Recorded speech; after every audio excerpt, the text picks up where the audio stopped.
Presidency is absolutely one of my favorite topics. And it's the second branch of government. I have it so soon because I think it is an important topic. I think the presidency is misunderstood.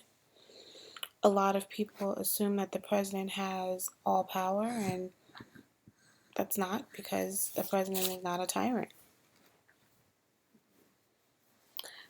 So the president has to abide by the laws of the land, and according to Newstat, the biggest power is the power to persuade, the power to convince people to do exactly what he wants or she wants him to do. So the presidency, and one of the biggest things that they find about the presidency is that the Oval Office. And there's a movie called All the Way that's on HBO, and it talks about President Johnson. And one of the things that Johnson was really known to do is when people didn't want to do things that he wanted them to do, he brought him back to the Oval Office, and he would be very confrontational in the face and get people to do exactly what they wanted him to do. So it was very difficult to say no to Johnson. But it also made him very difficult for him to run for a second term. So he became a one-term, I guess, and a half president. The president and the vice president used to not run on the same ticket. They used to have a split ticket, and the first president, and the person who got the most votes the first time was the winner, and the person who got the second number of votes was the vice president. At first it worked out pretty well, and then it became a disaster when we had two people of different parties running, who was one party was the president and the second party was the vice president. It became a horrible situation, and because they were fighting against each other instead of working together. And so then we had a constitutional amendment that attached the president and the vice president together, so they ran together as a team. Now, is it possible to impeach a president if the president does something that's offensive? Absolutely. And we've had two presidents in the past who were impeached, and we only had one president in the past who was convicted, and that was Andrew Johnson. So you have to know when someone says we're going to impeach a president, it rarely happens. And are we willing to send a president to jail? As of right now, no. Not willing. Like as I stated, the president's powers derive from the second articles of the Constitution. But another thing is that the vesting clause, and many people interpret the vesting clause saying that these powers are vested within the president. They use that vesting clause to try to understand the role of the president in America. And Abraham Lincoln said that the Constitution is a great document, but I'm paraphrasing. But if we don't have a country, there's no Constitution. So he broke many laws within the Constitution in order to keep the country going.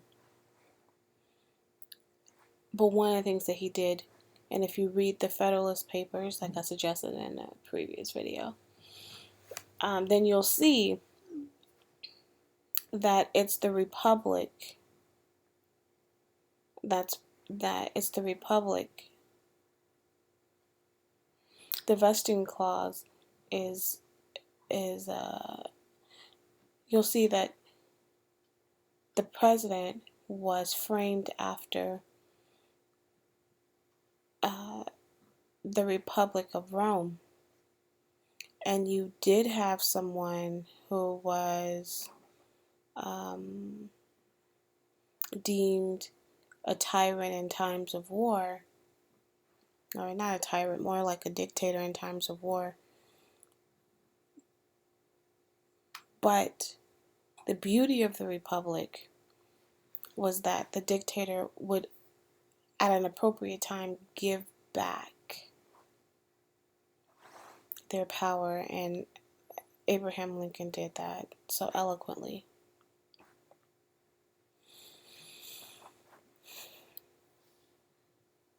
FDR deems the Republic as deems the vesting clause as something that stated that he believed that the president was the embodiment of the Constitution, and many others have established this belief as well, and they begin to call the president as the person who speaks on the behalf of the United States. No one has gone to the extremes as FDR, but it's just an interesting idea that we now really do believe that the president speaks on the behalf of the United States. So the vesting clause is really an important aspect. The War Powers Act came also under Nixon, and Nixon really stretched the vesting clause too far by saying that if the president did it, then it's legal. Essentially believing that the president is above the law, and many people rejected this, which has obviously led to his resignation, which is the first president to ever resign pending charges, which Ford waived and made a decision not to charge the president. But anyway, the War Powers Act was a referendum against the war, and it essentially, a referendum against the Vietnam War stopped the idea that we were going to have a war that could be a military act that can turn into what Congress feels forced to fund. So the War Powers Act put a restriction on how long the president can actually have engaged in a military act before he's going to have to make a decision if we're going to go to war or if we're going to continue with this and present a case before Congress to declare war. Many people forget that President Bush did declare war against Iraq.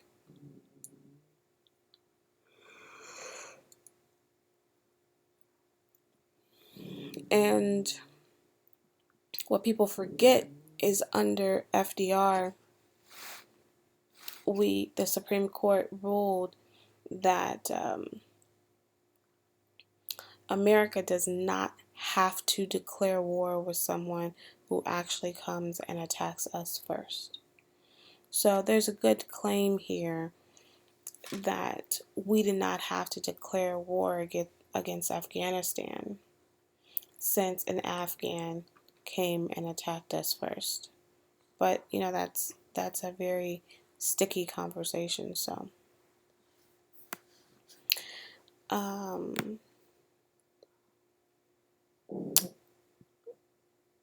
we do have